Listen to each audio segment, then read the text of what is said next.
Australia's major sports leagues are set to resume over the next few weeks. Here's 5 things that the rest of the sporting world can learn from the Australian experience. This is Sports File. Australians are renowned for being obsessed with sports, so the local leagues have been busy plotting to get their leagues back up and running, even with the country still firmly in lockdown. Restrictions have eased lately though, so players are back at training and match schedules are being knocked into shape.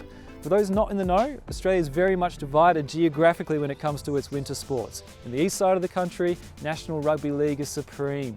It will restart its season on May 28. In the south of the country, Australian rules football is king. The Australian Football League, which is the top flight of the Indigenous game, will restart on June 11.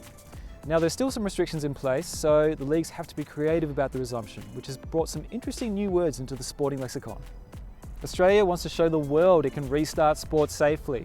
So initially there will be no fans at any of the stadiums to watch the games. It will be purely a TV-driven affair.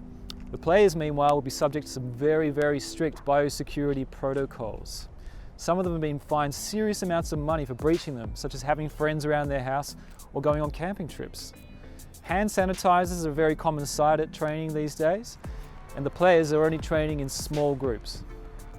Now, in order to limit travel and to cut cost, the Australian Football League and National Rugby League are going to restart their competitions in hubs. Now, what this means is that certain teams will be in certain cities and will only play other teams that are in the same cluster. There's also hope of having some kind of international competition in the near future. Over in neighbouring New Zealand, they're starting a rugby union tournament from mid-June. So there's been talk of having some kind of a travel restriction-free bubble across the Tasman Sea between the two countries. This so-called trans-Tasman bubble has raised hope of having some kind of rugby union or cricket international matches between the two countries.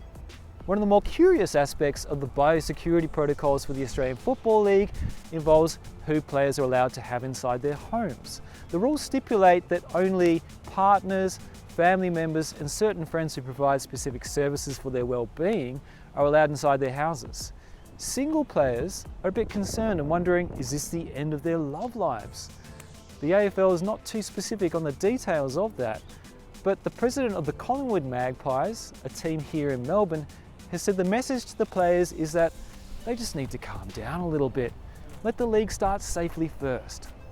As you can see behind me with the Melbourne Cricket Ground, Australia is very much into big stadiums that host multiple sports. It's a bit different to Europe, say, where they have smaller boutique stadiums which might only host one sport. This could lead to a bit of a problem in future when the leagues try and get all their games happening at the same time with a finite amount of stadiums.